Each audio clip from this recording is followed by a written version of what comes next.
Welcome into the OBR streaming network. This is a brand new edition of All Eyes on Cleveland. What a week, folks. What a week. Welcome to the chat. Good to see you all filing in for tonight's show.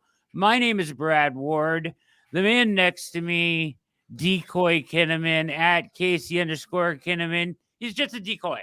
Don't worry. He's just a decoy. It's okay. Welcome to the chat. Welcome to the show. Glad you could join us tonight. We're going to do some question answer tonight. I know there's much to discuss. It's been a really tough week to be a Browns fan. It really has. It's been a long week. At least for me, it felt like, a really long week. But, football around the corner. I'm excited for them to just play another game, and get this moving in a different direction. But, big case, dog. What's going on, brother? How are you? Dude, the week got longer every time someone from the team spoke. Every time I heard someone say something, I was like, oh, my God. We're going to talk about that. We're going to start tonight with some of the press availability because what are we doing? Like, what are we doing? We are a 1-2 football team, So I think we need to stop talking as just a recommendation as a players. And then I'm going to have the players back too. But as players, maybe we shouldn't approach the podium as if we are like 10-1 and that we're 1-2. Yeah. Maybe humble ourselves a little bit. Also, some of the press I have problems with. I have an issue with some of these questions that were asked. And some of the follow-up questions that were not asked. Sure. I'm glad. I want to hear what you have to say about that. But we're going to hit this thing. The Cooper thing we're going to hit. What's up? I'm glad everybody could join us here. If you're watching on X, hop on over to youtube.com/Orange and Brown Report to hop in this chat. We're just glad to have you here, though, as we're going to work through this together here tonight with little Q&A session.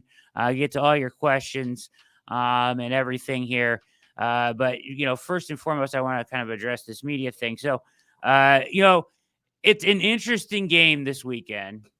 Two AFC teams that are coming off horrendous losses. They both need it bad.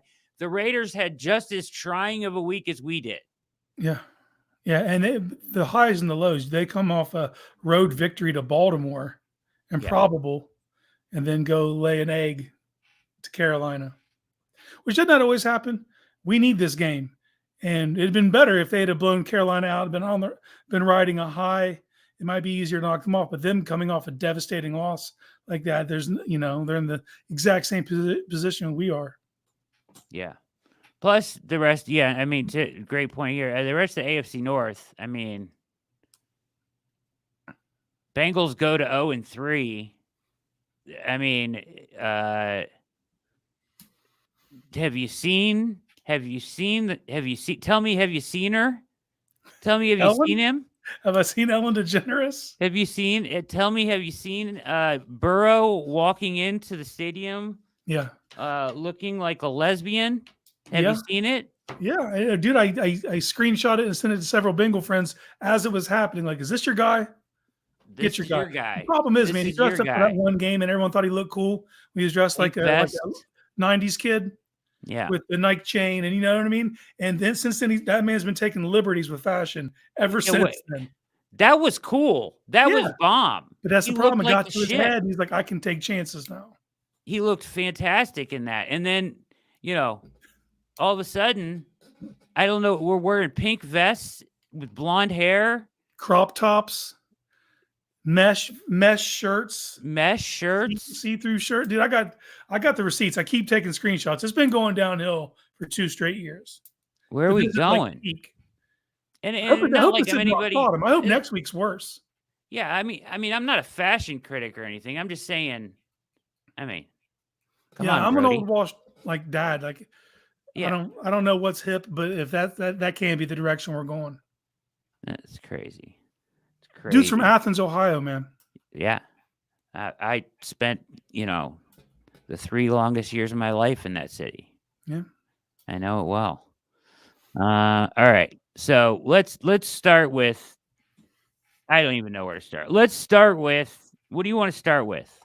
We can start with revisiting our the guy, the man that brought us the turkey hole shot, Dan Orlovsky, and a new one of his videos. Okay, I mean, dude.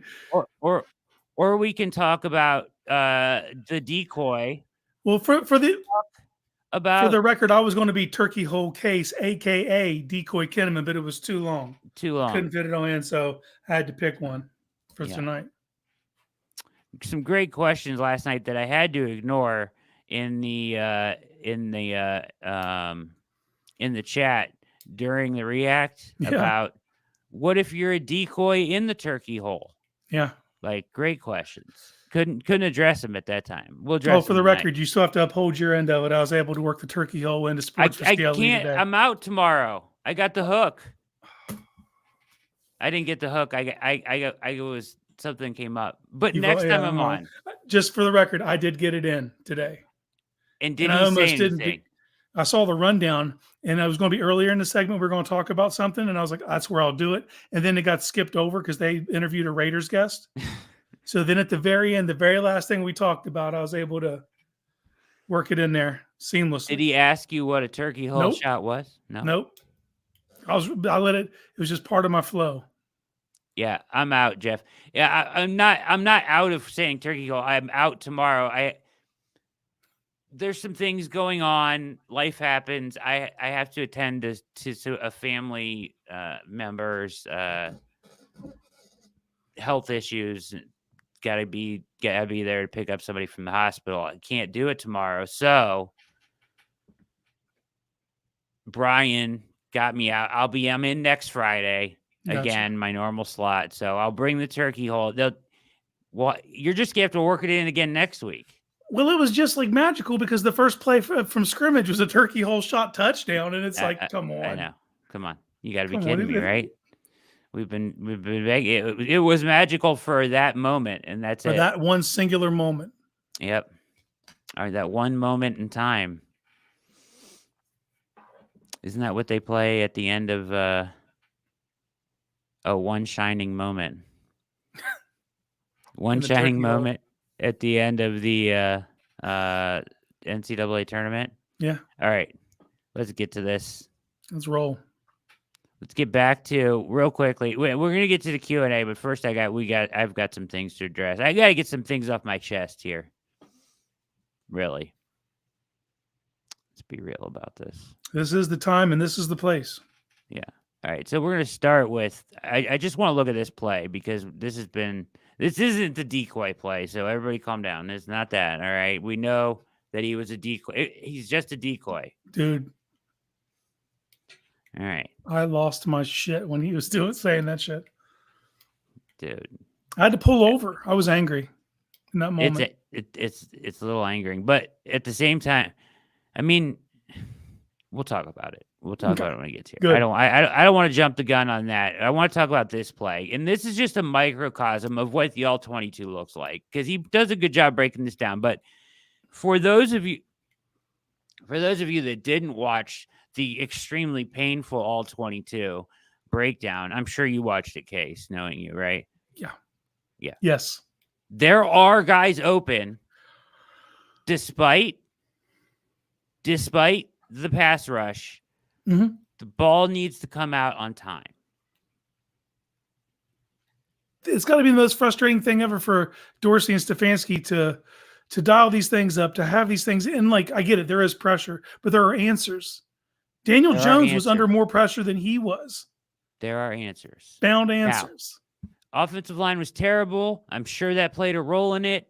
I'm sure that probably disrupted him trusting his eyes, whatever, but this is becoming a theme where we don't see player, trust eyes, release ball. Well, and it leads to more complex problems because what happens is when teams blitz you and you do not make them pay, you do not find the answers, they're going to keep blitzing you. It isn't going to stop. If you find those answers, they stop doing that. Yeah. Or run the ball. Novel idea, right? He's not a running back, though. Made note of that. Dante Foreman. Yeah. Yeah, Do we leave him that's a game plan thing. I went over that today. It's mind blowing. Did he Week fall 1, off the bus? What 2 happened? 2 snaps, no runs. Week 2, perfect usage. Week 3, he's a ghost again. All right. I'm also before I want to push play, but I just got so much to get to. It's like I'm so mad about so many things. I know. But it's not even, and I'm not even mad. Like ultimately, I'm not even that mad that they're 1-2. It's like, okay, that's fine. I'm more mad at the fatalistic approach of this entire fan base. Yeah. That's the thing I'm most mad at. It's over. We're done. Stefanski's a bum. Fire him. I had to turn off the radio. I couldn't even listen to the radio this week. Everybody's lost their damn mind. No one learns from past mistakes. They don't understand it's a week-to-week league. And what happens 1 week isn't indicative of what's going to happen 6 weeks from now. Like, it's 14 games to play, Case. I know. They got 14 football games to play. Yeah. I'm not looking beyond the next 3. There are things I need to see in the next 3 games.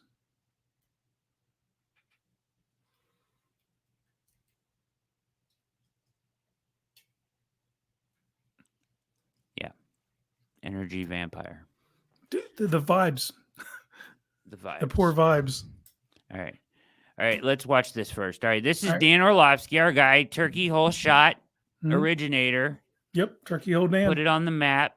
Don't know where he got it from. I would love to. I would like. Did he play under Jim Bob Cooter by chance? I don't know. That's a great question. That seems like something that might come from Jim Bob Cooter. I'm gonna write him a letter. I think we should draft a letter and ask him where that came from. Okay. I mean, dude, I need to know too. Never heard it before. No, I think he lost a bet and had to say it. That's my guess. That's what I'm thinking too. Most likely he lost a bet and was forced to say it live on ESPN. Slid it right in there, right in the old turkey hole. No, it didn't. I don't think anybody else caught it. Except for me and you. And the entire chat, because we won't shut up about it. Yeah. All right. Here we go. Mr. Turkey Hole Shot himself. Breaking down the strip sack fumble play. You sent this to me, right? Are you ready for this? You I'm sent ready. This to me, right? I'm ready. That's this play, right? Did I grab the right play? All right, let's just watch. There's still a struggle in too many cases to operate relatively simple in Cleveland offensively. Now, offensive line beat up, that's part of it, absolutely. But even more so the emphasis of simplicity and the execution of the simplicity and not trying to do too much. 4th and 1, essentially game on the line, and they're going to run a 2x2, really RPO, and it's a slant up top and a slide or flat. 6-man box defensively, so you can't hand it off. That 1, 2, 3, 4, 5, 6 can't hand it off. So the decision to throw, right one. He runs into his own. He runs into his own player. Slant flat at the same time, and with this defender dropping down high, we're running right there, and it's 4th and 1, and you realize it's obvious man coverage. It really comes down to that defender. If that defender somehow plays way over the top and out leverages the flat, or he gets underneath the slant and is in the hip, you don't want to throw that flat. But if you're just sitting there going and trusting that he probably read goes for 30 yards. And that simple, I was and say not 15 to 20 assuming the minimum, slant right? is He the turns throw, that corner and you're kicking that ball to the flat right now, easy first down. And it might be a 15, 20-yard gain. That simplicity of, that's the read. He's looking. That guy's telling me what to do with the ball. And instead, 4th and 1 turns to a non-conversion and really game over. Isn't he looking right at him? It's okay. So I've heard arguments. Should they make the offense simpler for now? It doesn't get simpler than an RPO slant to flat concept, half side of the field. That's it. That's the read. Never it's looked there. left. Never looked left. And that's it. It's what. So if he's the decoy. We'll get to the decoy. No offensive coordinator is ever designed to play on 4th and 1 to be wide open, to not give them the free. Don't take the free money. See that $100 on the ground? Don't pick it up. Don't take it. We're going to get 1,000 over. That is not how this works. It's 4th and 1. That is as must have as you have in football. That play right there, have to have it. It's free. It's not being executed. It's there. The read's there. He sees it and doesn't pull the trigger. At him. He looks right at him.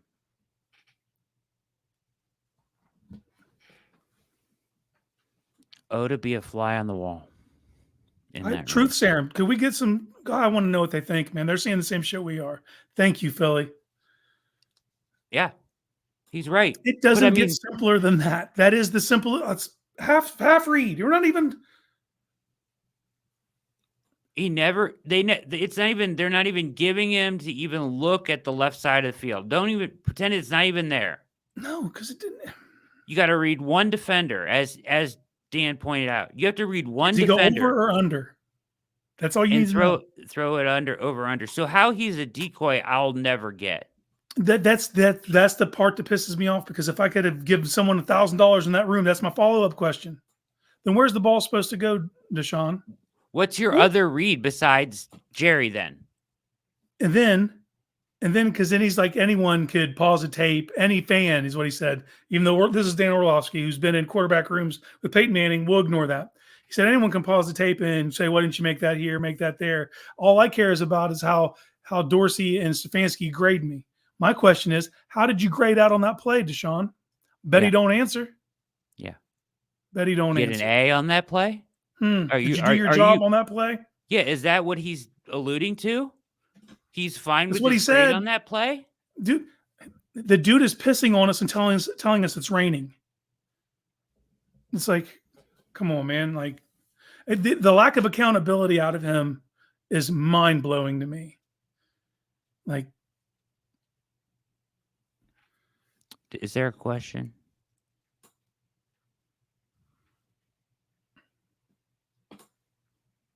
But why doesn't he? Yeah, I don't know, guys. It's mind-boggling. I don't know. Yeah, I don't know. He referenced a grade. I don't think he really meant literally a grade, but he referenced a grade. It basically like I'm being graded by my coaches, Ken and Kevin. Not that they actually gave him a grade, but I would like to hear what they have to say. And the point, Pete pointed this out last night. They asked the wrong guy the question. You should have asked Kevin the question. Now, Kevin wouldn't have answered it. But that would be so telling, right? I don't know. Did you see the clip of Akins answering it before that was ever even asked? No, I have not seen the clip of Akins. I did see Dorsey get asked about it today, and he didn't want to get into the specifics of any one single play. We just need to execute. So he kept saying, well, look at that play and you tell me who didn't execute. Right. Who didn't do their job on that play? So Pete's telling me last night, and Pete is coach. I get it, and he's right. There are decoy routes, and you can use a route as a decoy. I'm not saying it's not a real thing. I'm just saying in this circumstance, 4th and 1. Even if it is a decoy, if he's open beyond the first down marker, you still have to throw him the damn ball. I don't care if he's a decoy or not. 4th down. And I don't see how he could be a decoy the more I watch it. You've cut the field in half. You have you have to have more than one. It can't just be either throw it to Jerry or run for the first down. That cannot be the plan coming out of the huddle. No. You isolated that side of the field for a reason. Everything was by design. That was by design, and you got him exactly in the defense you needed him to be. It's free money. They ran into each other. He referenced the play earlier, the same play earlier that he hit Jerry on that same play earlier. Like that should give him credit for this play too. Sorry, defenses are going to play you differently at different times, boss. Yep. And he's never been a great anticipatory thrower. He's always been a read and react guy, but the inability to read that, it's that'd be a good T-shirt right there. If a decoy is open, Is it a decoy? Riddle me that, Batman. All right. That's going to follow him, just so we're clear. The It's decoy a decoy. thing?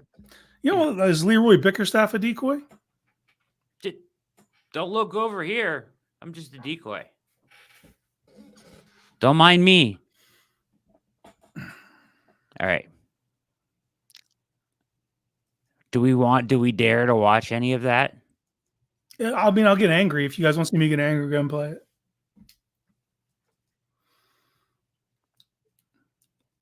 I'm bringing it up. Okay, let's go. I want to see you get angry. Because I'm angry, so. Continue to get on the same page in certain situations. I think that's the biggest thing. So if that's a little extra film work with the receivers, extra walkthroughs, just communicating on the sideline a little bit better, all those things. Using that 4th and 1 play where it seemed like Jordan was open and you ran the ball to make the case that you're not seeing the field well this season. Okay. Got to stop it here. Okay. Mary Kay Cabot asking the question, right? Mm-hmm. Did you She hear doesn't how say Orlovsky's name out loud, but yes. Did she hear how she phrased it? Yeah. Did you hear it? A lot of people have been pointing this play out as, yeah. A lot of people have been pointing this play out as a way to show that you are not seeing the field well. Is that not antagonistic in the first place? Yeah. Yeah. And the bitch of it is he is seeing the field. He saw that. He for sure saw it. Yeah, he saw it. He just didn't throw He it. didn't pull the trigger, man. There's a failure to launch. I have a problem with the way she asked the question, first of all. I do. Yes. And this was also the most defensive we've seen him. Well, in his defense, yeah, no, they're coming for him. When the question is posed in that way, what is he supposed to do? I don't know, man. I think the best route is probably accountability. Face right now. He looks like he wants to jump down from the table and right? Yeah, good. That'd be a suspension. I wouldn't be opposed to that. Fired up. All right. Anyways. Yeah, you're right, Philly. Philly said he's supposed to answer how Dorsey answered it. I guess. Well, the bottom line is he even says this beforehand, which also pissed me off, is he understands the quarterback position comes with extra weight, and he says when much is given, much is required. Yeah. He said he lives that way on and off the field. You're open to this scrutiny. Yeah. Like this is nothing compared to the media in New York, what they're doing. I just didn't like the way it was phrased. That's all. No, I mean, look, I get it. She's definitely poking the bear, trying to get a reaction out of him. Which is like, okay, like I get it. If you're in that room and you really want to report about football, ask about the play, but don't frame it in a way as people are doing this on social media to make it look like you are a shitty quarterback, which is basically what she said, right? Yeah. Yeah. Like, okay, don't do it that way because you're just sensationalizing the whole thing. Yeah, all she has to do is bring up the play in general. Doesn't have to say ask about the play. Someone's pointing out. Yeah. Did you see him? Why didn't you throw it to him? It would be better for all of us to get that answer. Yeah. Well, here's the answer either way. So my question to you is, are you seeing the field well? And maybe what are other people not seeing on that particular play? Because other people are not in the film room, so that not everyone know exactly what the read was. That was a decoy, so that's the difference. Everyone can pause the tape and say, hey, he should have thrown it here, should have thrown it here. Every quarterback deal with that.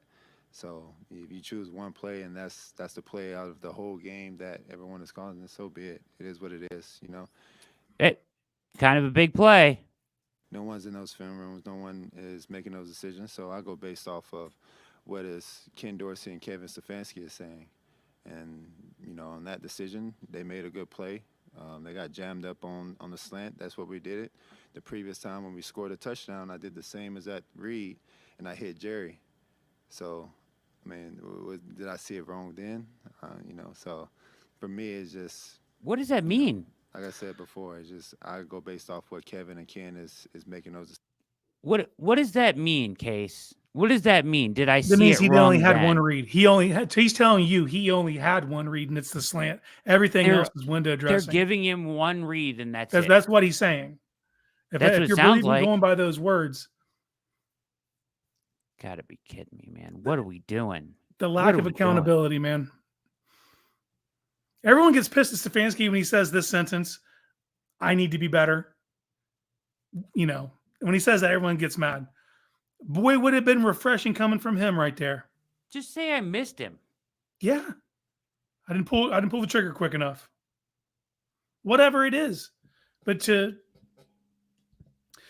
piss on us and tell us it's raining, that we don't look, should have thrown it there, should have thrown. No, we're not saying anywhere other than the dude that was wide open right in front of you for the first down on 4th and 1.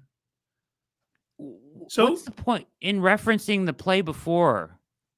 Like I that don't has get. dick to do with anything. That's the Did reason. I read it wrong that time? What's he trying to? What does that point out? Nothing. No, Nothing. you didn't. You threw it to the other guy because he was open, but he wasn't open on this play. Yeah. And an ability to adapt in the moment. It's a 2-man route concept, dog. It's slant to flat. It's not Rocket science. It's slant to flat. It can't be made simpler. It can't. It can't.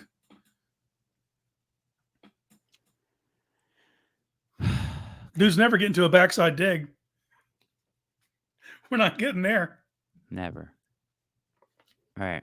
Then, on top of that, Mary Kay pops her head out today. She wants to poke Coop today. Yeah. About the same damn play. Yeah. Now, what's not on this video, okay, is that she asked him once. He said, I don't know what you're referencing. I don't want to answer it, right? Or basically said, he said, I don't know what you're talking about. Tried to move on. She pointed it out again, rephrased it, came again. Sneak attack. He tried to put it aside again and not answer it. A third time she asked the question, rephrased, and this is what you got. Who has a job. Some of y'all don't ask the best. It's just like anybody else who has a job. Some of y'all don't ask the best questions, but hey, you don't hear me criticizing. So yeah, I think it's just the nature of the business. I mean, obviously we get scrutinized more than you guys do. So, I mean, I think maybe, maybe y'all should start asking questions in front of the camera so they can see y'all's faces.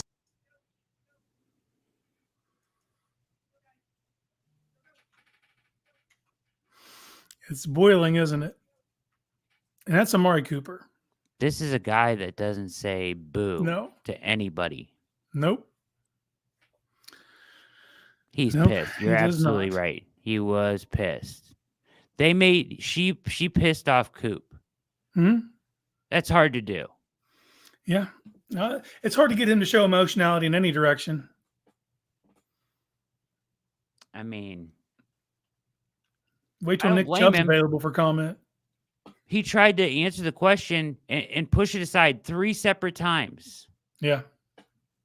And MKC, you've already addressed this to the people at hand, not what does asking Amari Cooper have anything to do with it? It's like she's trying to pull apart. If anything, he was the decoy on the opposite side of the field. Right. It's like she's trying to pull apart a mystery or a puzzle or something. Like, it's not about football for her. It doesn't feel like.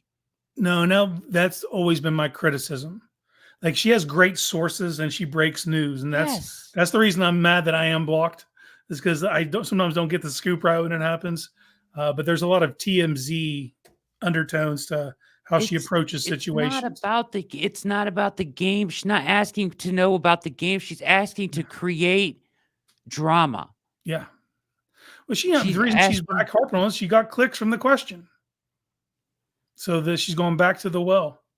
It's not that deep. Infuriating. That's infuriating. that she That even brought the dude- question to Cooper. dude Like, pulled the did you trigger. think he was going to answer in a way that somehow incriminated his quarterback? Because that's what she was looking for. I guarantee it. Yeah, She yeah. wanted to get him to answer it in a way that somehow made Deshaun look dumb. Yeah, I think Don't that's a you- mission for her now. Don't you think that's what the intention of the question was? Why are you asking Coop anything? Coop's got About that play? yeah, that play has nothing to do with him at all. No, he wasn't on the read side of the field. He, you know, She he was wasn't on trying the to half of get the field him the to say quarterback was asked to something read. to contradict the decoy comment. Yeah, because then there's turmoil in the locker room and you create Turmoil, division, and then that's a whole trauma. other storyline and a whole nother article that'll get a bunch of clicks because that kind of stuff does sell. It's bullshit. Yeah, It's bullshit. yeah. It's TMZ style reporting is what it is. That's exactly right. It's very annoying. It's very annoying. The legend would never. No. Nope. The Did legend not leave would his never. lips. All right. Sorry. Had to You get almost those pissed me. things I off. like it. Let's go. Had to get those things off the off my chest a little bit there. Yeah, let's lighten the mood. Let's do this. All right, we're gonna do a Q&A tonight. Listen, here's the point of the whole thing, right? Despite all the drama. Oh, by the way, I got a new sweatshirt today. You guys like it? Boom. That is dope. I cannot keep white things white. Elf. I will mess that up. It's tight, right? That is. Found a Props new to you if you store. keep it white. I'd have a stain on that thing by the end of the day. Found a store out in Canton, or down in Canton, where the home of the Football Hall of Fame. They had all kinds of stuff in there, right? And they had a million of these. I got a black zip up with the dog one, the new dog one. The dog, the hound of Yeah. war. Yeah, but this one I could not help. Yeah, I mean, come on. Icy Yeah. white. Got the hat Ice going white with with it. the elf. Get you Come popping on over now. there. You don't want to know how expensive it was. I mean, No, probably not. it's NFL. You know, the Yeah, NFL officially is- licensed. I mean, we're over $100 on a sweatshirt. Anyways, the the good thing is the Browns play 14 more games. They play 14 more games. Their offense so far has been terrible. They don't have an identity. Fumble None. nailed it. They don't have an identity on offense at all. And it's unbelievably frustrating. Where the run game went last week, I don't know. But this is a team that you can run on. They're 29th in the league. 29th. 152.7 yards per say game that. against them, which means they'll be the 85 Bears when we show up. That's just how Yep. that goes. Yeah, probably. But that is, yeah. So I would like to see Dante Foreman and Ford 1-2 punch working like we saw week 2 a little bit. Well, everyone's talking about dumbing it down and making it simpler. Well, let me help you out. Run on it's first and dumb second as- down. I don't give a shit if you get 2 yards because 3rd and 6 is better than 3rd and 9. And I think you'll operate much better in those environments. So I show up running the ball. I'll come off the bus running the ball this week. You make the Raiders prove they can stop the run. And don't stop just because one series it doesn't work. You have to stick with it. That's the key here. Your defense can hang with these guys and keep you in it. You just keep running that ball, man. Get to 3rd and short. Because 3rd and 9, dude, it's a death sentence for this team. So I like first and second Penalties. down, dude. I'm running. I'm screening it. We're running draws. We're that ball's staying on the ground. I'm running with Deshaun this week. Whatever you got to do, keep it simple. There's a clear trend in the league right now, and if you can run the ball, you can win games right now because teams aren't scoring points. The quarterback plays bad. The defense is sitting back and keeping everything in front of you. So they're going to show you light boxes and dare you to run. I don't know if that's what the Raiders will do, but I mean, typically as a trend, that's what we're seeing, right? Their best linebacker's Divine Diablo. He's out this week. Yeah. You know, I'm running the ball, and I hate that this offense has turned me into the run the ball guy. Yeah, I don't want to be here either. I don't want to be there either. I really don't. But that's where we are, right? Oh my God, mean, that's where we're, dude. We are and, dead last in the league on passing yards per play. and I can and listen, this passing offense can come along, and I think they will, and I think they'll be better, and I really do. But you have to have balance, like especially with this offensive line, like. I'm excited to see Zach Center play. Njoku active ? From the chat. He was limited today. If I know anything about him, he's going to play. Mm-hmm. Don't you think? Yeah. I think they know what they're up against, man. I think they understand. Like you're in this 3 games on the road, man. This is your opportunity to get right. It's just and one at a you've got to time. steal 2 or 3. You have to. Yeah. Scratch, claw. It could be the ugliest win of all time. I don't give a shit. But here's the thing, like, I don't think it, like, if you could just find ways to win for now, until I believe this offense will find its rhythm at some point. You sound like me before the season started, Brad. I told you the first 5 or 6 games, it was going to be all defense. This is way worse than I imagined, though. It is. It's worse than I imagined, but it will find its way at some point. We've seen glimpses. It can get there. My only question is if this quarterback can be the one to do that. Here's the bitch of it. We're literally getting 2 good drives per game. That's it. Look at every game. We've had 2 good drives per game, and then that's all you get. This reminds me of DTR starting Pittsburgh. Look at you. You had that bastard queued up trying to lighten the mood. Look, man. I can't look past this 3 games. For me, this 3 if Deshaun's still operating at this level at the end of this 3 games, you can't march that back into Cleveland. Yeah. You can't. It can't be done, man. I'm actually happy they're on the road after what they did this last week. No, I can't agree. put that I in think front of it's the home almost fans. good for him. It's probably good for him. Right. Right? Some questions in here? Yeah. I'm getting to him right now. So, yeah. All right. Do we? Yeah, there's questions. At least in Fire YouTube up your questions, ladies and gentlemen. Let's do it. Sorry, 42 minutes in, the rant's over. I was trying to end the rant with, like, I do think, like, part of the reason I'm so mad is because of the fatalistic approach of a lot of fans. Like, we're 3 weeks in. They're struggled. He's looked really bad. Things have not gone well. That doesn't mean your season is over. You're 1-2. The rest of your division is just as bad, except for the Steelers, who are frauds. And you just have to find a way to win some games, get this offense on. Like, it's not over. Like, don't listen to the national media that is, just don't listen to that crap. They don't know. They don't know. This team can turn it around 100%. Because you shining ray of light. I believe it. I always say water finds its level, heart. man. This overall roster is too talented. You're going to get Njoku back. You're going to get Chubb back. You're going to put pieces together, man. I looked for it, but I had Pickett, so I showed that one. All right, let's start going through these. Who can fix the run game, Jacob? Is that Jacob asking himself that question? I don't think so. Okay. I think Nick might be in the chat. I don't know. I haven't been I'm just not getting into the chat.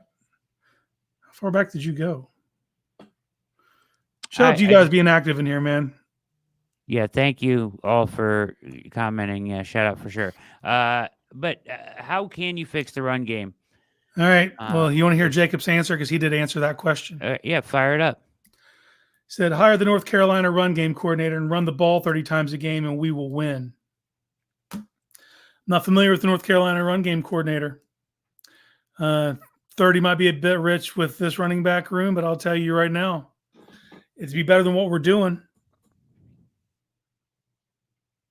It'd be better than leading the league in dropbacks, but only being third in pass attempts Here's the thing. because you've eaten 16 sacks. You're on pace to destroy Tim Couch's 99 record. Not the franchise record you want to be competing for. I just think they need to run the ball enough to help the offensive line.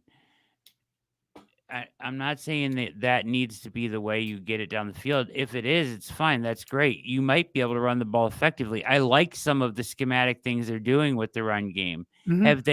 Are they all in tune yet to the point where it's all? No, clearly not. No. They can't even handle a stunt or a twist right now. But the offensive line is markedly better at run blocking than they are pass blocking. They are.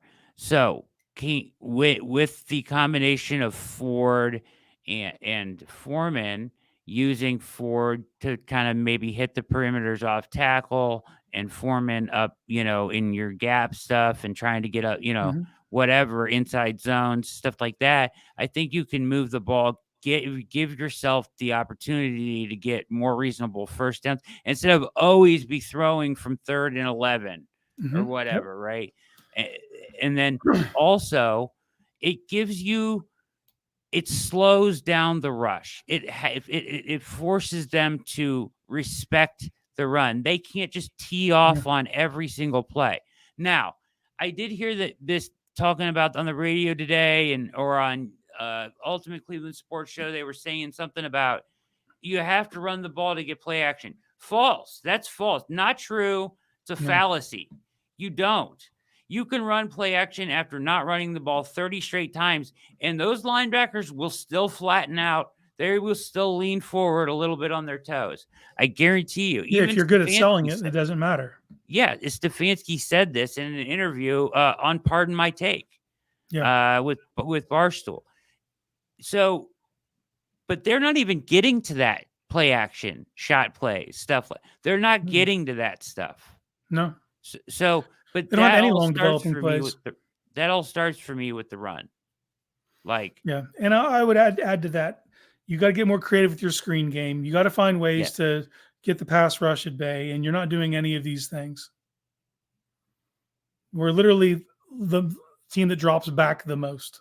I don't know what about your quarterback's level of play at this point leads you to believe that is the method to get to victory. Yeah, agreed. Looking for questions here. If you find one, just tell me. If we lose to the Raiders, can I say it's over? No. I say no. No, I mean, dude, so much such a long season, and it'd be different if the rest of the division was running away. If the Bengals were 3-1, and that's not the case. That is not the case, man. There are more struggles in the AFC than I would have ever imagined, let alone the AFC North. And Pittsburgh being 3-0, yes, that sucks because we get to see that and look up in the division. Look at their schedule. They're going to be exposed. There's no way around it. And don't get me wrong, man, they're probably still going to win 9 games. That's what they do, right? But they're not going to get to an area where they just run away with this division. It's not like it was in 2020 where they were also frauds. But they actually did get to run away with the division that year, and but it's not where we're at now. Is that when they were 9-0, and then they were whatever 0, and then it fell off the rails, and then they caught these hands in the playoffs. So they're going to struggle through this part of the season. Listen, they're still dealing with injuries from last season. It's so frustrating. That in itself is so frustrating. And I have questions about the training staff but I really ultimately, I don't think that's the issue. Yeah. They didn't cause Conklin to pull a hamstring in a walkthrough. But I mean, the injuries are just so unrelenting, Casey. What do you think about? I mean, there's injuries from last year that have lingered into this year, and now there's new injuries on top of it. How do you explain it?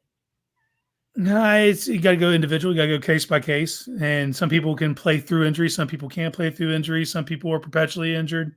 I pointed this about Jack Conklin for years. Jack Conklin's consistently just injured. And it's no fault of the human. It's just his body is failing him. He's trying to play football at the highest level. And when he's healthy, he's one of the better right tackles in the league.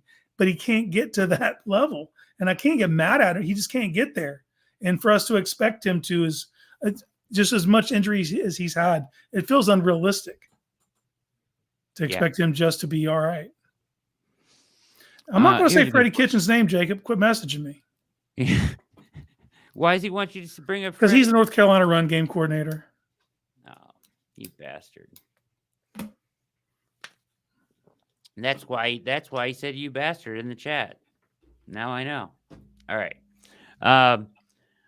How about up tempo, no huddle, at least in the first half? So good question here, because in the second half, when they did have some success, they were going up tempo.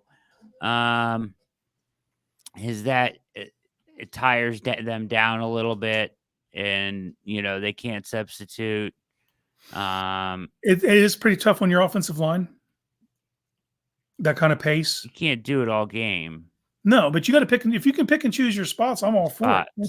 Anything that you can do to change up things, and if you get a personnel group on the field that you feel like you have an advantage, and you don't want to let them sub out, and you want to get them on the ropes, and you have a series of play out of that specific personnel group that you feel confident that you can run quick with everyone being on the same page and avoid pre-snap penalties and all the other trappings that we've been littered with. Which reminds me. Do you know that we are the most penalized team in the league, and we're playing the least penalized team in the league this week? I think we're the second most penalized team in the league. We dropped a second. Well, the Raiders are the least. They have 11 on the season. Do you know who the most is? Ravens? Yeah. Crazy. Okay.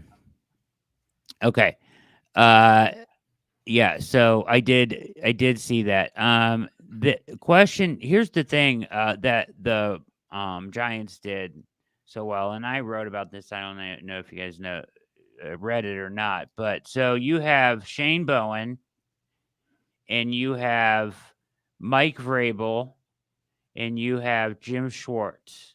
Yep. Vrabel, head coach at Tennessee. Shane Bowen, DC at Tennessee. Schwartz comes in as the consultant.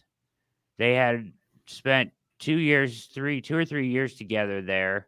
Had a really good defense one year. They were like 4th in the NFL or something like that.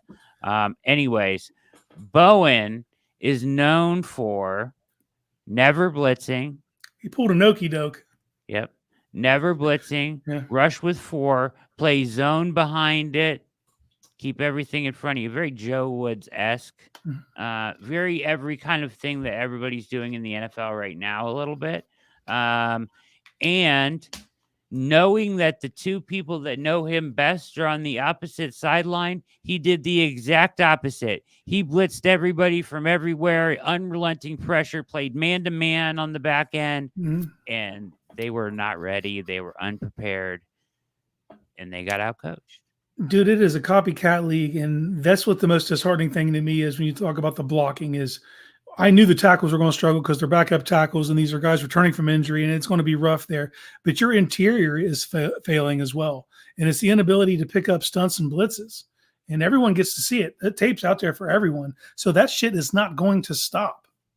Like every team's going to blitz you until you show that you can handle it, and that's got to be just a primary emphasis. And I hate to say it because everybody wants to point, well, you miss Bill Callahan. Yes, of course you miss Bill Callahan, but it wasn't like they were stellar. This is something they weren't good at last year either.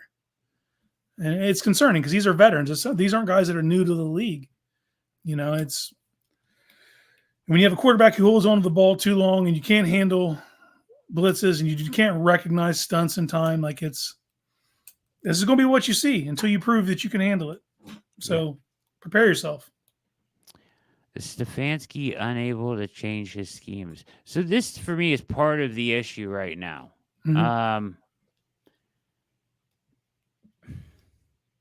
And we watched a video last night with AJ McCarron that was infuriating of him talking about how he wasn't a fit in Stefanski's scheme. And he tried to tell Watson that before he left. Give me a break. What are you talking about? Right? Like, okay, AJ. Anyways. The point is though they did this Stefanski's way. They tried to do. They literally took stuff straight from what Watson did in Houston and implemented some of it last year. But to me, at the beginning of that season, I felt like he pulled back on that stuff because it didn't feel like he could do it. It didn't look like anyone was ready for it, not just Right. him. It looked like it was like a Right. Yeah. So he went back to like what he did, and then eventually Flacco came along, and that was like the perfect marriage to his offense, and voila, right? Anyways, so they fire Clean House this year. This is supposed to be a new scheme. This is Dorsey stuff, right? Like the RPO, but you've got some of his. I mean, Stefanski's got to stay because you're also seeing some of his staples mixed in there when it's operating properly. The problem is, like last week and week 1, I didn't see any of that. Although week 2, I saw some more big, heavy stuff, running the ball behind the big fellas, more play action. Am I crazy, or should they just lean back into what he did? Like, damn, that is a referendum on what they've done this whole offseason, isn't it? It's a referendum on what they've done. But my question is, Casey, can he do what he's not the same guy. He's not the same player. To Pete's point, the league has changed. Yeah. It's faster. Linebackers are now safeties. It's a different league than it was in 2020. I think it's more than that. I think you said the first sentence. He's not that guy anymore. He's not the same guy anymore. And I brought this up on Barking Browns. I don't want to reiterate too many talking points for the crossover people, but there was Tiger Woods before he got in a car wreck. And he was dominant, winning majors every year. And then that car wreck happened, and he, on the other side of that, was never that guy again. He would have flashes here and there, but he was never that guy again. It took him like 7 years to come back. And that's golf. This is football. This is what we're looking at, because that's where people get mad. Like, oh, the Browns are dumb for giving him a contract. No, the dude they gave that contract to was amazing. Amazing. That dude was an elevator. He made everyone around him better. And everyone's like, well, the line's shitty. His line was shitty in Houston. He still did his thing. He's not that guy anymore, man. And so for just us to sit here and wait for him to become that guy again, and I think that's something you could explain what the coaching staff is doing now, is just throwing enough reps at him until he can work through something. But I don't think that guy's going to come out of the other side. That's what they're hoping, though. Doesn't it feel like that? What else can you hope for at this point? You just got to hope that if he can stay healthy long enough. I don't care if he ever gets back to that guy. I just want him to get back to a guy that can recognize the throws, make them on time, and be a top 15 quarterback. That's all I want. I just don't want you to miss the easy ones. I want you to make the easy reads and don't make stupid turnovers. That's all. I'm not asking for Watson. I don't care about the $230 million contract. My expectations are completely scratched, fresh. Yeah. You have a fresh. With me, it's all brand new. I don't expect that from you. I don't care. It's not my money. I just want you to give this team a chance to win. And you're being reasonable, and I don't think that aligns with the fan base.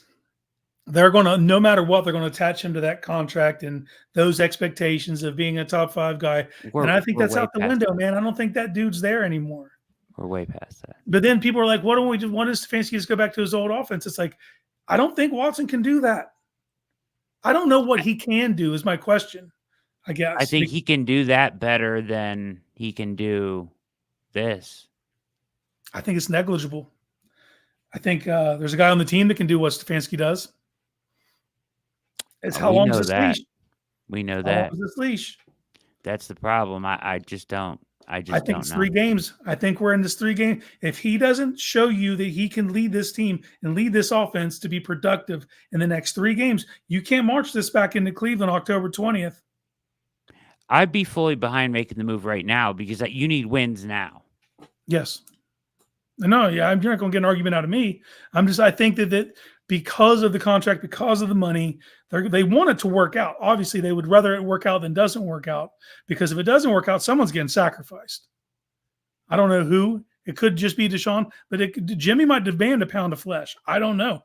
Even this could even be Jimmy's deal, but Jimmy doesn't want to look stupid to the nation. He's Yeah, gonna I make don't someone think, else the scapegoat. I don't think at this point. I think at this point, after they gave him those extensions, I think they're gonna see this through. Whatever happens with Watson happens. He's gone, and they're gonna get at least another shot at getting their quarterback. No, I would Stefanski's hope never so. even got to get his own guy. Yeah, I mean, He but inherited Baker. I don't think he had a huge say in Watson. that's the thing. We'll never know, and maybe one day there'll be a 30 for 30. You know what I I would mean? be shocked if he went out. Me too. This feels Jimmy, right? It feels like big swing. Feels Jimmy, feels Barry more than it does Kevin. Kevin knows what he needs in a quarterback. Yeah. I don't know, man.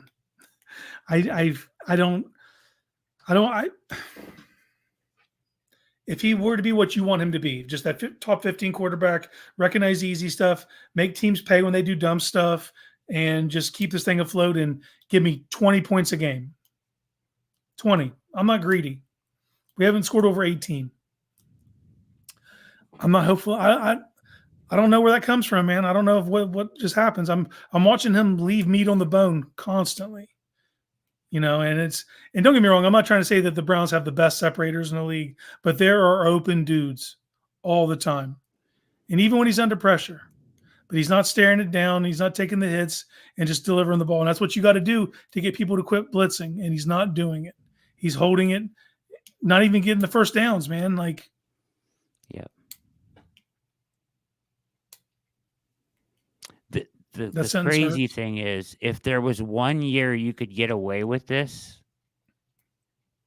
and kind of fumble your way through the first few games and maybe figure it out as you go, I think they think.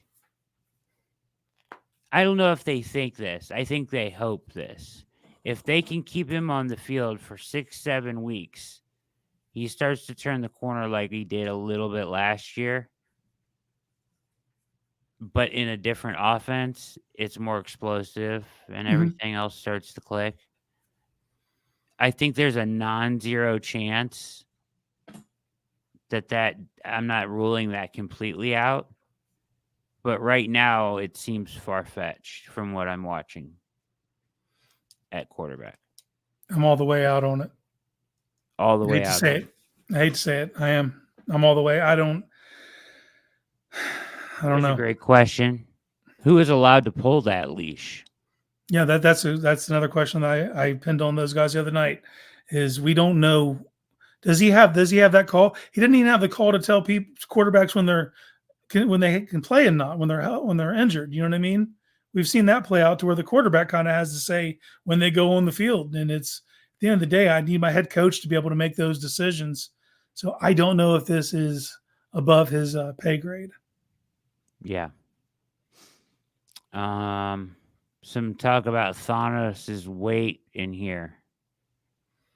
Do you think that DeWand is overweight right now?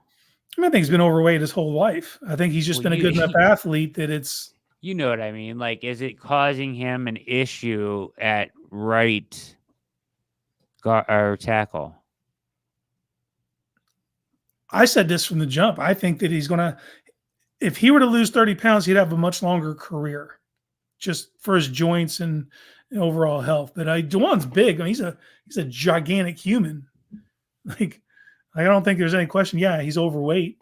I said the same thing with Mekhi Becton. Mekhi Becton came out in the 2020 draft out of Louisville. I loved his game, but I just don't think you can play for a long time at that weight. Your body, you're asking a ton. But DeWan's got good enough movement skills that it's not hindering him when he's healthy. Do I think that his weight is the sole cause of his injury? I do not. Is his weight hurting him from getting healthy now that he is injured? That's a good question. Yeah. Yep. Potentially, right? Yeah, just extra stress.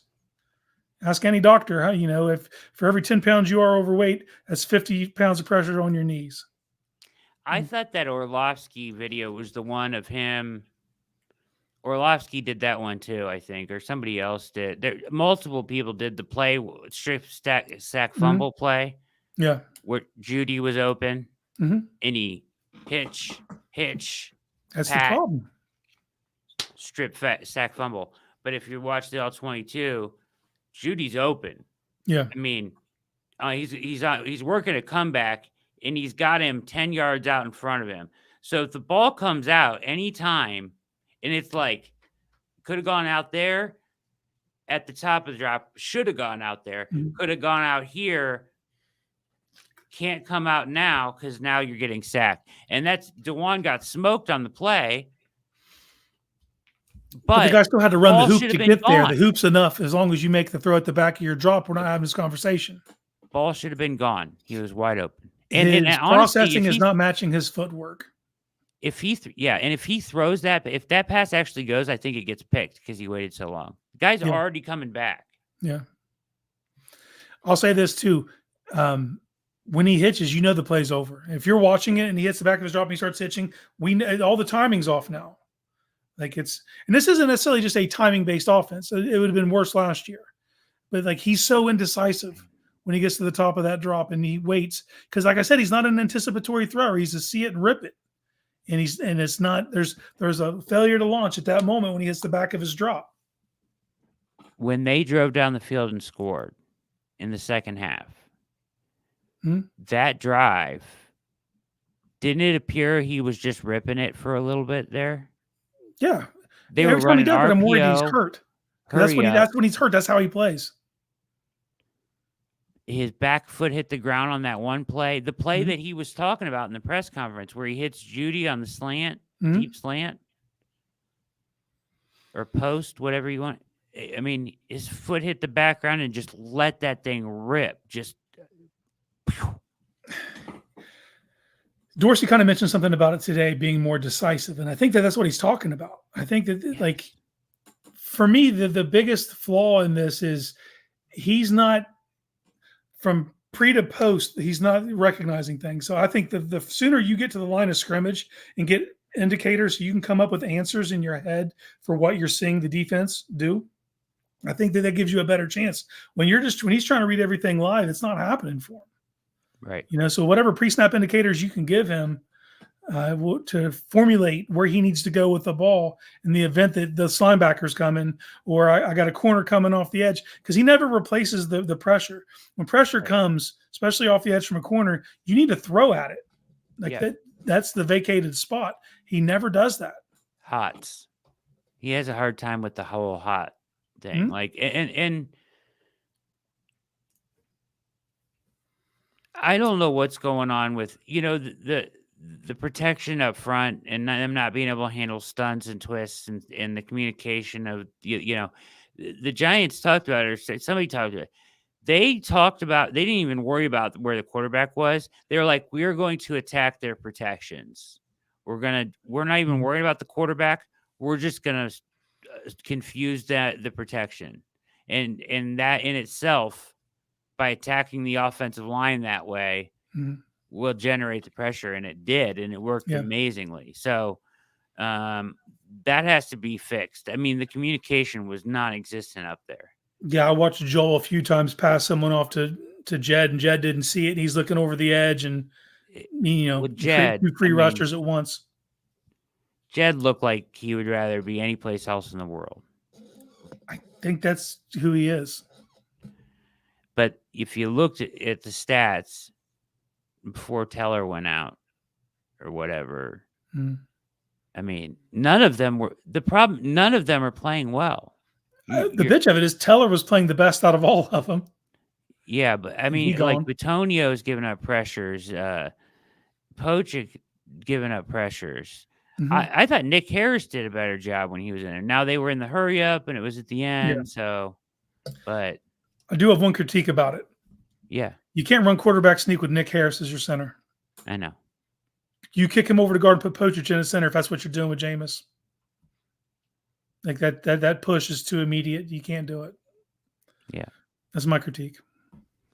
No, you're right. With his little hop or whatever. Yeah, he's not that guy. He's not the quarterback sneak center. Yeah. He's the get in space center. What do you think of Gregory's question here? Do you believe the ease of the schedule last year Yeah, contributed? contributed, of course. The easy, like last week was an easy game. What are we talking about? Yeah, Like, don't get it confused. The Giants aren't going to win more than 5 games. it's a great point. It's a great point. But in general, yes, you would like to play the weaker divisions when you can. It's an interesting game tonight. Do you think the Giants, Cowboys, the two teams that have housed us? Here's the thing, though, about the Giants, and although you said they won't win more than 5 games, they had a hell of a game plan. Both sides of the ball coming into last week. Well, okay. Can we talk about the defense then? Can we jump to defense? Because we've kind of been so. Yeah, this is my thing. I think I know for tomorrow night. But is it about traveling cornerbacks? No, I already wrote about that. That's what I'm saying. But that, for me, like, why did it take that happening to realize that's what you had to do? I love Martin Emerson. He's not built for Malik Neighbors. He's built for big boundary when at the catch point receivers. That's who he's built for. And he can do that with, hit Denzel Ward's matchup specific. You got to allow these guys to travel. You can create an advantage in that way as opposed to just playing right and left. And they asked him in the press conference, and he said sometimes if you do travel, it's an indicator of whether you're in zone or man. I get that. There's a time and a place. But when they're hoeing you, you have the solution on your roster. You have to do it. They did it. Do it. They did it in the second half, and it worked. But it took that. Down. It took 2 touchdown drives where we could not guard Malik Neighbors. And I'm not trying to sit here and trash Martin Emerson. I think he's a phenomenal corner. He's got a great career in front of him. He's my favorite player on the team. But he's not built for that guy. That's a different. Cannot guard Neighbors. I'm not trying to get you on the small twitched up dudes. No, that's not who he's meant to guard. No. That's why you just can't go right, left. Some weeks that'll work. Basketball team. Yes. Match up. Yes. Match up accordingly. Yep. 100%, man. 100%. They know you're playing. It's the Browns. They know you're playing man half the time anyway. Schwartz is so goddamn stubborn. He won't get out of man if his life depended on it. It's so frustrating. I'm so frustrated. I don't want to go off on this. I'm very frustrated with Schwartz as well. Where's the change-ups, bruh? Where's the curve balls and the slide? Where's your secondary pitches, bro? I think they got worried in the first game when they gave up those communication errors for a touchdown when they were trying to switch to zone coming out of the huddle. And I think he got gun shy. And now he's not, It's one of those things that sounded better than to implement. He openly admits he does not get ready. He doesn't care about the opponent. And that's insane to me. Yeah. Yeah. But I said this when he was hired, dude. That's who he was. That's who he's been. My dudes in Philly were like, dude, like, it's so frustrating. I get it. It's mainly to say we're just going to line up and we're just going to beat you. Our dudes are better than your dudes. And some weeks that'll work. Like I said, their fastball's enough to get most teams out. But there's going to be some teams that have some nastiness to them that you can't just match up like that. Like Daboll. I don't know if he's the best head coach in the world, whatever. But I know he's smart enough to go back, look at what takes advantage of this, figure it out, and then he just attacked the perimeter all day long, and they had no answers, right? Well, they also realize, because he's a rookie, they know they've had Malik in camp, and they realize what he can do and in ways he can hurt you. And I think they understand his trajectory, and they're like, okay, we need to get this guy singled up on 23, and we need to work this combination of routes, and that's what we saw. You know what I mean? That's exactly what we saw. Couple questions here I want to hit you with. So maybe playing will finally help Watson click. That's my hope. That is my hope. I think that's the only hope we have left. That is the offensive staff's hope right there. Just keep throwing reps at him and hope he breaks through. Yeah. Do you feel like Dorsey's comments kind of threw him under the bus today from Gregory? I mean, they were good non-answers, but like if you can read between like that's the other question is like when he's in that room, like when because they asked about that play and he's like, I don't want to talk about the specifics, you know. So you're not going to get him to like tattle on the guy, but he's like when he says the words, we just need to execute better, and then go back and watch the play and you tell me who didn't execute. It's pretty simple to figure out what he's talking about. Facts right there too. Great comment here from World's Fastest. We hit the turkey hole. That was actually we did it twice. We did had hit the turkey hole. shots. That 2nd and 9 in the 4th quarter. That turkey hole shot right there. Then Maury climbs the ladder. Man, dude, both those catches are insane. Insane catches. Yeah, I agree. Pulling the leash, question mark. If it isn't the head coach, isn't it dysfunctional? We've seen this movie before. It ends badly. It should be the head coach. I agree. Yeah, It's no, dysfunctional if it 100% isn't. want my head coach to be able to make any of those decisions without in autonomy and not have to go to the owner, get approval. Like, hey, we can't win with this guy. We've literally revamped the entire coaching staff and our entire offensive philosophy and approach to cater to this, and it's still square peg, round hole.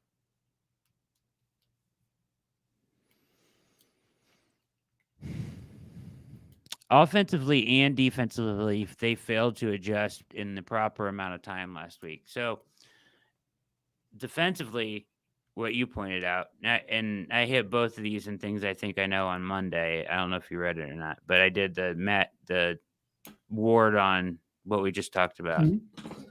That was the defensive. The offensive one was the pressure was coming, and everything they were running when the pressure was getting home in the first half, there was not enough checkdowns,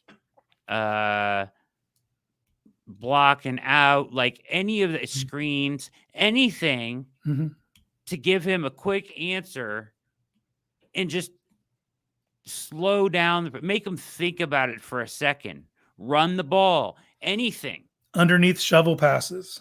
Whatever. Sliding people out. Even just bringing, motion out the running back and bring him back in underneath just to have somebody to hit for 5 yards because he had no time to throw. And they're calling all these longer developing plays. Now, on some of those, if he's processing properly, he can hit them. Mm-hmm. But he's not. But you've got to adjust and you've got to give him an answer. All right, I'll rephrase it. An easier answer. Yeah. You know who you have. You have him. Here's where I'm at. You know who you have, Case. You know who your quarterback is at this point. So if he's going to start, you have to treat him like who you really evaluate him to be and not who you hope he is. Yeah, 100%. Unrealistic expectations that he's going to be able to go through those progressions when he's not showing you that he can do it. He's not shown it yet. Like I said, we get 1 or 2 drives every game where it's like, oh shit, that's the guy. That's who he needs to be. But he's never that consistently. Yeah. And each game, it feels like it's further and further away from being consistent. I feel like too often they are calling plays for the guy they hope he is. And they need to be calling plays for the guy that they know he is right now, for sure. And that means when they are bringing pressure, he's not going to react well to it, and he's not reading the ball, his progressions well. You need to give him another easy answer. They did it in the second half. I hate to say these words. This feels so much like 2021 with Baker. It's so reminiscent. It's crazy. I feel like we've had this same exact conversation that year. Groundhog Day. Watching the all 22 and him hitch pat while the receiver is open and inching forward in your seat going, throw it. That feeling is exactly the same as when Baker was hurt in 21. Mm-hmm. Except in theory, your quarterback's not hurt. He's just not pulling the trigger. Right. But it's so everything it's so reminiscent. The line was better in 21. I will give him that part. But It's But yeah. eerie at times. yep. Yeah, man. So what are we supposed to do? If we don't come out of this funk, wait 7 games and make a change, we will be out of it by then. I don't think you will, unless you. Don't get me wrong. You go over, then yeah, we got serious issues. I still, dude. My expectations haven't changed as far as what I just said. You have to win 2 of the next 3 games. You can beat the Oakland Raiders, or sorry, the Las Vegas Raiders. They are there to be beat. Yeah, they are 29th against the run, 23rd against the pass. They're 27th in scoring. They give up 27 points a game. Do I think you'll score 27? I do not. But I think if you score 19, 20 points and your defense does their job, I think you can leave Vegas with a win. Next week's a little bit of a wild card. Jaden Daniels he's different. You have to approach him differently because he plays differently.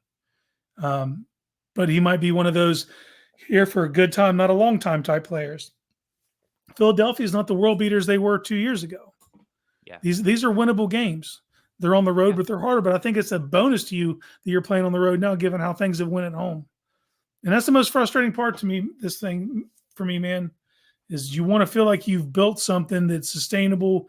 And the only thing I was looking at coming into the season is, okay, we know they'll play well at home. It's can they do that on the road? And it's been the opposite. None of that carried over to home. Home's been a nightmare scenario in 2 games. So I win 2 out of 3. If things go off the rails, man, I pull the switch before you get back to Cleveland, because then you can lean on that Stefanski shit with Jameis. Straight up. I know, and it would work. He would be great in it. Just let's just be selfish. Let's put the football stuff aside. The vibes with Jameis as your quarterback, with Njoku coming back, you get Chubb back. You telling me this team wouldn't galvanize and rally around him? It's upsetting just to think about. I don't even want to go there because we've had this conversation. Things have to get much worse to get to that, right? Yeah. But it's right there. It's like the answer's right there. You already have it in house. It doesn't have to. No, but it does. Yeah. But like we've had this conversation off air. I know. Look at Winston's numbers. Like, okay, yeah, he used to throw a lot of interceptions, but in the past couple of years, he has been very good in his time that he has played. He has not turned it over a whole ton. He has been efficient. He knows how to run that offense. He would be perfect for that offense. It would be, and the entire team would rally around him. It would change everything. In the blink of a second. The mood of the stadium. You can't imagine. The mood of all fans, the stadium, except for like 25% of the fans out there, you know, the truthers, right? The Watson truthers that still believe that 2020 Watson is coming back, are except for them. But like internally, it would lift Berea. Everything. Because right now, he's sucking everything out of everyone. Pete may have never said anything truer in his life. An energy vampire. It's draining us of energy right now. Like right now. Even Orlovsky said it. He's remember in that video after week 1, he's draining the team's energy, enthusiasm. You got Mari Cooper answering questions he got nothing to do with because of that guy. And we're not even mentioning the off the field stuff.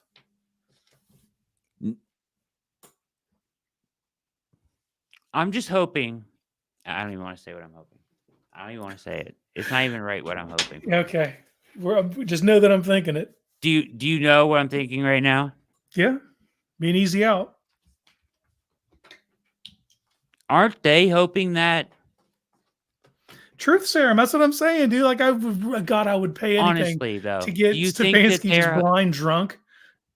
Just don't you think he's? I mean, be honest. Do you think that True Serum, Stefanski, Barry, Haslam, right now? Do you think if you could could get out True from underneath Serum all this? three of There's a them? way you can get out from underneath of this? You don't think they would take it in a heartbeat? Yeah, I think that they all are. Don't you think they're hoping for it? I thought maybe it might have something to do with the timing of that leak. That's interesting. He went out and shit the bed week 1. Yeah. Next Literally, day. Mike Florio went on that night and said they are so screwed at this point. The only thing they can hope for, he literally said this, the only thing they can hope for is that some case drops out of nowhere. He said, but I don't know how it's going to happen because it's past the 2 years. Next day. Well, I mean, we won't find out anything, but they originally they said that this is Busby too, which is whole another bag of hammers here. But he said that they were going to talk to the league within 2 weeks. It's been 2 weeks. Yep. So Monday morning again? probably not. I don't think the fact that they're investigating it at all gives me some hope. The fact they're investigating it all says it wasn't disclosed. If it was disclosed, why were they even meeting? No investigation. Yeah. Yeah, no, and it's just how substantiated is it? Like, what are the details? The report is as gross gets.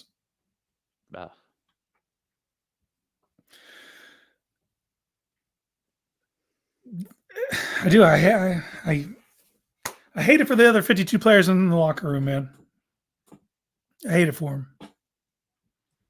They did not choose this. It's not fair. It's not fair to the fans. It's not fair to players that are in their prime. And they are, for the most part, they've been steadfast in his support. I don't know how. They're saying the right things, but internally, they see the same things we are seeing on the field, man. Like, listen, we don't know what's going to happen. It's a week-to-week league. All you got to worry about, listen, the great thing about Stefanski, all he cares about is this week. 1-0. That's all you can control. Yep. You can't control what's going to happen down the road. You can't control what the owner's going to tell you can do as far as the leash goes. Barry says what happens with the courts. You can't control any of it. All you can control is going into Las Vegas and winning. And they should. Yeah. Now, Vegas is going to put up a fight. I don't think it's going to be an easy game by any stretch of the imagination. That team beat Baltimore. They're pissed off. And you already know you have a hell of a time with Minshew. Carved him up last year in Indy. Mm-hmm. And that's the game that Miles probably had the game of his career, right? The game of his career. Yeah. Matchup wise, Colton Miller is one of the bottom left tackles in the league. Miles is banged up. Their right tackle situation, Thayer Munford got hurt on the second play of the game last week. They're probably starting a rookie, DJ Glaze. Zadarius should eat. I do worry about the interior. Zach Zinter is going to get a healthy dose of Christian Wilkins.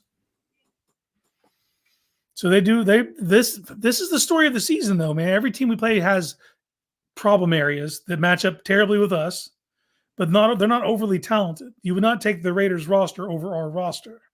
They do match up in a couple areas where it provides issues. Max Crosby, much like Myles Garrett's banged up. Very banged up. But he's also one of the very best run defenders in the league. Yeah. He's an edge defender, so everybody focuses on the sacks, which he gets. But what he does in the run game's terrifying. You can pick on the secondary. You could have picked on the secondary last week. It's the same story, man. High ankle sprain on Crosby. Yeah, he'll play. He'll gut it out.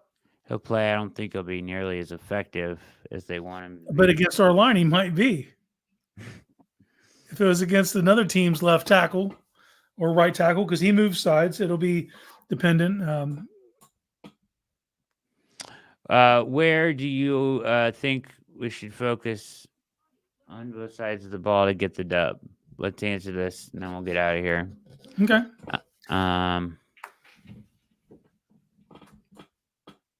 What you The go? secondary is weak. They just lost their starting safety. Epps is out for the year. They got a second-year corner, Jacorian Bennett. He's played okay. His play has got worse week over week. Jack Jones, the other outside corner, is very volatile. He'll give up receptions, big catches. He's got 4 interceptions in his 2-year career, and he's taken 3 of them to the house. I'm not trying that this week. Given our luck, that's the guy I'm not throwing at. Yeah. Get Cooper on the left, get him on Jacorian Bennett, let him work. They got somebody making that can go. Oh, Pullum. They got somebody making their first ever start at safety. Yeah. Isaiah Polamayo. Yeah, they lost Epps for the year. And Divine Diablo's out. He's their best linebacker by far. Yeah. So Bobby Spillane or Robert Spillane, if you remember the guy that Kareem Hunt clean ran over in the playoffs, that's who their linebacker is going to be. They do have Tommy Eichenberg, backup Mike. Christian Wilkins is a problem, dude. That's the same story, dude. A big defensive tackle from Clemson. Same thing happened last week. Yeah. Zamir White, Minshew, Brock Bowers. Okay, let's speak a little bit on Bowers. Bowers is killing it. Michael Mayer as well. Harrison Bryant. They got good tight end core. They do. Brock Bowers in particular is off to a historic start for tight ends, which is, in my estimation, the skill position with the steepest learning curve. It's very rare guys come right in the league and they're really good. It usually takes them at least most of their rookie year. He's actually on pace to beat Laporta at this point, what Laporta was able to do last year. He needs 5 catches and 46 yards to be at the most yards and receptions through 4 weeks. But they're the worst rushing team in the league. They're 32 of 32 and running the football. So if there's ever a week that you could spare Grant Delpit from being committed to the run game, it is this week. I am trying to limit Bauer. You're talking about Gardner Minshew. He owns the intermediate. He's not a deep shot taker. Limit Bowers. Take him off the menu as much as you can. Devontae's good. Devontae's not what he was, but he's still a very competent receiver, similar to DeAndre Hopkins a couple years ago. You feel comfortable with, as far as matchup wise, either one on him, right? Yes, Emerson because at this stage Ward. in his career, I think that Emerson can stay with Devontae, and then you got Jacoby Myers. You know, I'm not getting me wrong. He'll probably do okay on him. Do you want JOK on Bowers or Delpit? I want Delpit. Delpit is the tight end eraser, and he's longer. He's just longer than JOK, and you don't need him in the run game this week. You can spare him. I will say this: Trey Tucker on Greg Newsome in the slot scares me. He's a speedy slot, Northeast Ohio guy, by the way. I know him. That slot fade, that's scary this week with Trey Tucker. And he had his breakout game last week. It was in a loss, mind you, but that is a matchup I'm not fond of. Quick story on him, Trey Tucker. My son, was playing college football, D3, but he would go work out every day last summer at this gym. It's one of these trainer guys, right? And Trey Tucker worked out there with him. So I met him there, picking up my son one day. Really nice guy from Akron, super fast guy. Yeah, state track meet guy. Yeah, nice guy though. I was interested in him when he was at the Senior Bowl. Everybody, I was like, to me. I didn't think he'd go in the third. I thought you'd be an early day 3 guy. So I think the Raiders got, but that speed, you see why the Raiders go get speed guys, and it's paying off this year. And he's a vertical threat from the slot. Scares me a little bit. Maybe Watson falls through that turkey. Harrison Bryant revenge game. Yeah. Uh-oh. Is it that time? Did the game start yet? Yeah. All right. Did it? Yeah. It's 8:32. Oh, it's 3-0. Okay. Real quickly. Same game parlay. Let's do it. Who's with me? Anybody? Takers? Let's make one. No? Yeah. Let's go. What are we doing? Okay, so who scored? New York scored 3. I'm taking Neighbors anytime touchdown. Yeah. I'm taking Oh. I'll say this, man. What's the overpassing yards for Dak? you like that? What is the number? I don't know. What's the number? 250. He's got 5. They've only had the Now ball it's once. 3 though, right? minutes into the game or 6 minutes into the game. I don't know, man. The Giants secondary is not good. They're not. You can't convince me that they are. All right, 250. 250. I don't know. Whoa. Is there any? What's the Aubrey numbers? Dallas's kicker. That might be free money. Oh, kicker props. Aubrey 7.5 points. Over 7. We'll take it. Yeah. Over 7.5 points. Okay, rushing props. I don't like any rushing prop. What's Rico Dowdle? Dowdle, he has 5. It's paused right now because we're doing the live game. I like that Tracy kid though. I like him more as a receiving back, but yeah. Yeah. I'm trying to get Dowdle's receiving yards up and Tracy's receiving yards up. I want Neighbors and Lamb's yardage, you know? Okay. Don't you think? Yeah, dude, those aren't good secondaries, and those are What excellent about receivers. Ferguson. Turd Ferguson? Receptions. Yeah. No. I don't like it. Theo Johnson. No. No. Okay. Nope. Not gonna do that. All right, here we go. It's open. Turd Ferguson, 4 catches. No, he doesn't have any yet. All right, let's do this. What's Michael Dowdle, Sacks? 25 yards receiving. Dowdle? I'll take it. Yeah, he's gonna get the majority of the work. I think he's worked his way into RB1 territory for them. So That's receiving yardage, though. yeah, 25 yards receiving. That's Yeah. Damn it. So hard to do when it's live. It keeps coming on and off. I don't think anybody cares what we're doing, do they? I don't know. Jacob Clock that I made an SNL reference with Turd Ferguson. Yeah. All right, You're paying let's go. Singletary. No. Dowdle. 40 yards receiving, rushing. What's 40. Danny Dimes rushing? Daniel Jones rushing. 25 yards minus 360. Okay. We'll take it just for a little booster. Receiving props. I'm going back to CD and Neighbors, and then we'll see what that gets us. CD, I'm going to go over 80. Nope, didn't give it to me. Neighbors will go. I'm going over 100. Okay. Not going to get any arguments out of me. Those are bad secondaries and excellent receivers. Ooh, Aubrey's. I can take this right now. Oh, I got to get Aubrey's points out of there, and I can take 42.60 plus 42 plus 42.60.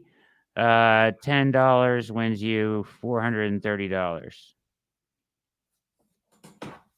That's Neighbors anytime. Dowdle 20 plus receiving yards.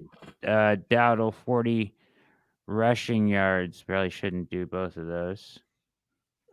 He's going to get all the work, man.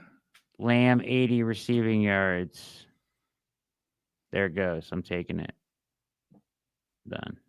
I already had a bunch in earlier, but we might as well. You're going to Sizzler. Let's do it, baby. Oh, you guys left. Oh, everybody was leaving while I was doing my thing. Sorry about that. I won't do that on the air next time. Apologies to the chat for my degenerate ass. Shout out to the chat, though, man. Good job, chat, tonight. Appreciate you showing up. Great questions. Apologize for doing a red hot parlay while Jacob's never on been a the air. Sizzler. You need to win some bets first, buddy. There And you you can go. go to Sizzler. Yeah. Did you see the bet I won the other night? by the Yeah, way? yeah, I did. Attaboy. Alvary Doe. Appreciate you, man. No, Sizzler's Chris, still Sizzler's a not a thing. thing anymore. Not anymore, unfortunately. I just live in White Man Can't Jump world. Yep. We're going to Sizzler. Simpler time. It was. Yeah. Rip Norm. Norm MacDonald, comedic genius. The best. One of my favorite people of all time.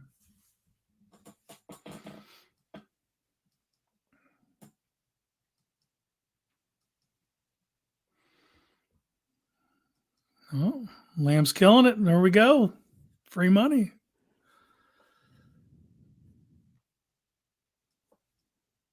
Defensively, I worry about their game plan and us not being able to adjust. For me, it's matchup dependent, and I don't feel that way this week. Yeah. Because I don't feel they have any one single player that you can't deal with. But if they if they don't do Delpito and Bowers, and that could be, if you try to match them up with Hicks or something, I don't like this. I don't like that plan. I just hate that the issue, and you'll hear more about this tomorrow night. The issue with the defense, though, is that like the jet sweeps and the screens and those things are gonna be things that we can't do offensively work against us like magic. Yes. Yeah. Because at this point, we're not into that secondary pitch yet. For some reason. Sim pressure. A couple times I saw us drop some linemen. That's progress. There's no attempt to create confusion on the line of scrimmage. I wouldn't mind. Or in the secondary. Being an amoeba defense, because you have interchangeable players at defensive end that can kind of walk around and not be set right until the snap of the ball. Yeah. Yes, Joe. Defense has to do all this heavy lifting. Yeah. I think they can this week. All right. Let's get out of here. Appreciate you guys showing up, showing out like usual. Make sure you hit like and subscribe for us on the way out of here. Good show tonight. We got through some tough stuff, but tough conversations had to be had. Mm-hmm. But I feel like onward and upward. Get one this week, baby. It's crazy how the vibes change week to week, though, when that happens, because it was like doom and gloom after Dallas. You beat Jacksonville, and all of a sudden it's like, oh, I see the trajectory. And then this week, so just stay on the ride, man. Stay on the ride. Yeah, I see the trajectory still. Just got to get this one. This one would be big. Yeah, 2-2. For everybody involved. You were 2-2 last year. Yep. 2-2. Yep. Thanks, Gregory. Great questions tonight, brother. Everybody, great questions. Good job.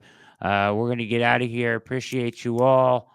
I will see you tomorrow night for things I think I know. Small hands, big dreams. Keep those big dreams alive. For Casey Kinnamon at the OBR, make sure you read the roundtable predictions tomorrow. My name is Brad Ward. We're going to get out of here. Have a wonderful